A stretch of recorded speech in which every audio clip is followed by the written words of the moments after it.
Right here. Okay. Now stay behind us. Okay. Okay. I'm Attorney Ben Crump, the lead attorney for the family of George Floyd. Quiet, please. I'm Attorney Ben Crump, the lead attorney for the family of George Floyd. And recently arriving in Minneapolis is his son, Quincy Mason. He's going to make a few remarks to you. Understand this is a young man who is brokenhearted, and this is very emotional for him. Now, we come here today to this spot to remember George Floyd, who was tortured to death. And so we thank the Minnesota governor for bringing human rights charges against the Minneapolis Police Department, because we absolutely believe that he was tortured in the last 8 minutes and 46 seconds of his life. Witness Donna Williams yesterday, who was the person in the video saying you all are going to kill him, likened it to suffocation, like a fish out of water, gasping for air. The independent autopsy performed by the family concluded that George Floyd was starving for air. He needed a breath. And the ambulance that came here to pick him up from this very spot was the hearse for George Floyd. And so we are demanding justice based on the autopsy findings, but more importantly, what the entire world has seen now with their eyes that they cannot unsee. The autopsy, the medical reasons cause of death was mechanical asphyxiation based on the knee to his neck and the 2 knees to his back that was compressing his lungs, not allowing them to circulate air and blood to his brain. He died because he was starving for air. He needed a breath. And so we are demanding justice. We expect all of the police officers to be arrested before we have the memorial here in Minneapolis, Minnesota tomorrow.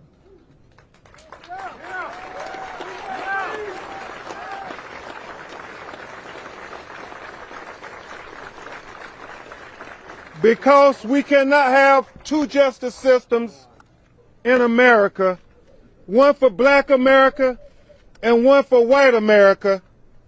We must have equal justice for the United States of America.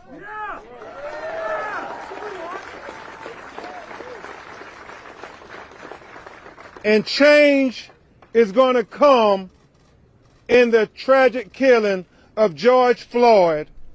And I proclaim, with his son as my witness, that change starts today.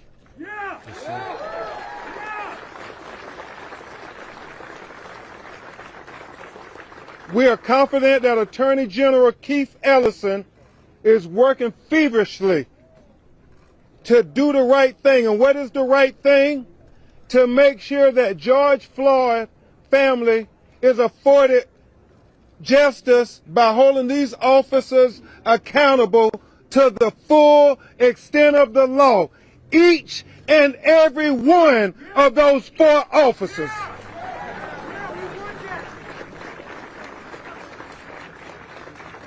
Attorney General Ellison has a track record in championing civil rights for those who are marginalized, for people like George Floyd, because Black lives matter and George Floyd's life mattered too. Quincy is going to make a few remarks I'll try to take a few questions, and then we're going to let him go receive the rest of his family at the airport, and then we will keep you updated. We fully expect there to be an announcement with these officers being arrested, and we will give you the family reaction when that happens. But right now, I introduce to the world Mr. Quincy Mason, George Floyd's son, to say a few remarks on behalf of him and his family. Talk as loud as you can. I'm here reunited with my family, trying to get justice for my father. And no man or woman should be without their fathers. We want justice. And we want justice for what's going on right now. And I appreciate everyone for showing him some support and love. I thank y'all for that. This is so emotional. We've seen a lot of This is so emotional. That Quincy, we've seen so many protests around the world, including Australia, about what's happened to your father. A lot of people there are protesting about what's happened to Indigenous people of colour in custody in Australia. Do you have any message to them about what has happened? I just want to thank them for supporting my family and receive justice for this. We need change because we can't have this happen to anybody else. We need change. This can't happen to anybody else. Okay. Quincy, did you learn about the death of your father on TV like everybody else? Is that the first time you? No. Okay. His family notified him. Thank you all. Thank you very much. Thank you. Keep him right there. Okay. No, keep him right there. Keep him right there. Keep him right there. Are you expecting? You gonna stick today? What do you expect the We- other officers to be charged with? We're expecting these officers to be charged as accomplices for the killing of George Floyd. And hold on, I'll make sure everybody is quiet and situated. He's not going to say anything yet. Okay. Okay. All right. All right. Let's keep them close. Let's come right behind us. Let's come.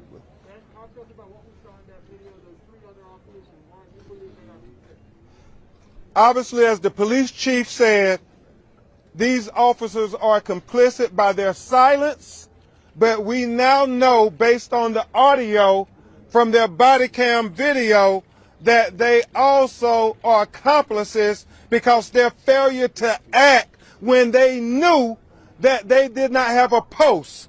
Remember, one officer said, he doesn't have a post. Maybe we should turn him over on his side. However, Officer Shervin said, no, we're going to keep him in that position. To us, that is intent. And that's why the family is calling for first-degree murder charges against Officer Chauvin for having his knee in his neck. And equally important is the fact that those two knees in his back for not 1 minute, not 2 minutes, not 3 minutes, not 4 minutes, not 5 minutes, not 6 minutes, not 7 minutes, not 8 minutes, but almost 9 minutes. 8 minutes and 46 seconds. George Floyd begged for air. He called out for Quincy's grandmother. He called out to anybody who would listen. It seemed like the lay people on the street were listening. The people who refused to listen were the people who were supposed to listen. It was supposed to be the police who were meant to protect and serve George Floyd, because George Floyd was an American citizen and George Floyd was a human being. George Floyd deserved humanity. And also, the system needed to be listening to George Floyd. Not just the police, but the prosecutors, the criminal justice system, the judges, the legislators, the president, America needed to be listening when George Floyd said, I can't breathe, because when he couldn't breathe, none of us could breathe. And so this is a tipping point. This is a tipping point.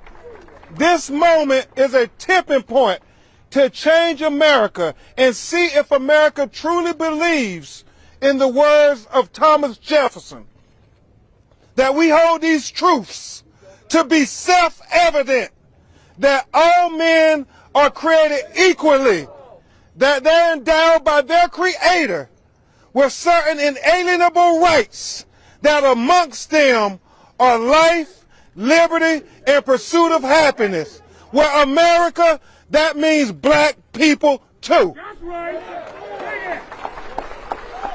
Does that answer your question, George? Okay. Two quick questions. What do you say to the other 3 officers who did not intervene? What do you say to them? You know, the family of George Floyd watched the video in agony. You've seen Philonis, you've seen Rodney, you've seen Bridget, you've seen Terrence, you've seen his children. They are horrified at what they witnessed on this video. I think every human being who has any humanity in them are horrified what they see on this video. The only question is, why weren't those police officers horrified?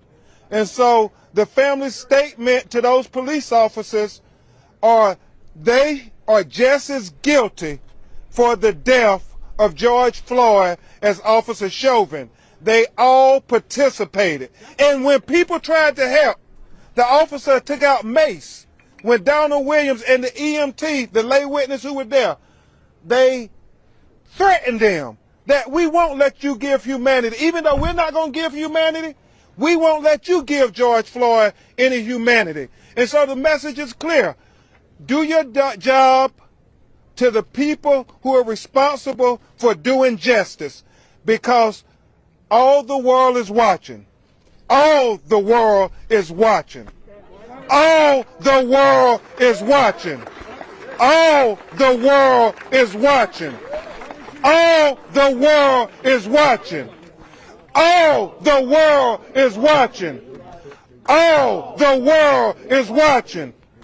All the world is watching.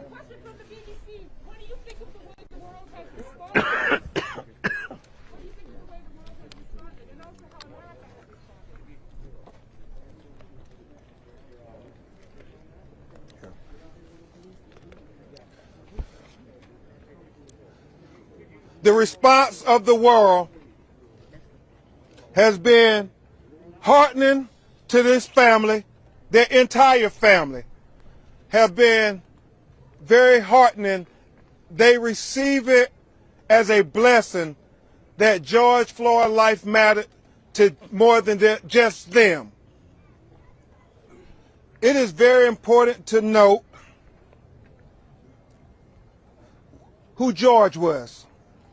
There are videos on social media that George believed in peaceful protests. Brandon Williams, who was George's nephew, who was like a father to Brandon, said that they talked almost every day, and during the Ferguson protests, during the Baltimore protests, and just recently during the Sacramento protests, you had George Floyd praying for peaceful protests. You know, the forensic scientists, Dr. Michael Biden and Dr. Alicia Wilson, who did the family's autopsy, said that George died because he needed a breath. And so I am imploring, along with George Floyd's family, for all of us to take a breath, for peace. Let's take a breath for justice. Let's take a breath to heal our country. And most importantly, let's take a breath for George Floyd as we get ready to memorialize him this week and lay him to his final rest on next Tuesday. Let's take a breath this week to heal the country and to remember George. Let's follow George's example. He would have wanted peaceful protests. He wants everybody to use their voice, but he wants them to do it in a constructive way. So as we get ready to memorialize him on tomorrow at North Central University with all his family, I also want us to remember that Breonna Taylor, the young lady who was executed in the sanctity of her own home in Louisville, Kentucky, birthday would be on Friday. So let's take a breath for Breonna as well. Let's take a breath for Ahmaud Arbery as well. Let's take a breath for Terrence Crutcher as well. Let's take a breath for Pamela Turner, who was killed in Houston. Let's take a breath for Alton Sterling, who was killed in Baton Rouge, Louisiana. Let's take a breath for Philando Castile, who was killed here in Minneapolis, Minnesota. Let's take a breath for Laquan McDonald, who was killed in Chicago, Illinois. Let's take a breath for Sandra Bland, who was killed in Texas. Let's take a breath for Natasha McKinney, who was killed by police in Virginia. That's right. Let's take a breath for Stephon Clark, who was killed in Sacramento, California. Let's take a breath for Corey Jones, who was killed in Palm Beach, Florida. Let's take a breath for Botham Jones, who was killed in his own apartment in Dallas, Texas. Let's take a breath for Eric Gardner, who was killed in Staten Island, New York. Let's take a breath for Freddie Gray, who was killed in Baltimore, Maryland. Let's take a breath for Walter Scott, who was killed in South Carolina. Let's take a breath for Jamar Clark, who was killed here in Minneapolis. Right. Let's take a breath for Tysell Nelson, North Side, Minneapolis. Tysell. Let's take a breath for Michael Brown, who was killed in Ferguson. Let's take a breath for 12-year-old Tamir Rice, who was killed in Cleveland, Ohio by the police. Let's take a breath for Trayvon Benjamin Martin, who was killed in Sanford, Florida. Let's take a breath for Emmett Till, who was killed in Mississippi. Let's take a breath collectively for all of the marginalized and disenfranchised and dehumanized people, whether black, brown, white, or red, who were killed unjustifiably, who were killed unnecessarily, and who was killed senselessly, because they are American citizens, one, they are human beings, two, and finally, we should all remember they are children of God. Thank you so much. We will respond to you when we get the announcement.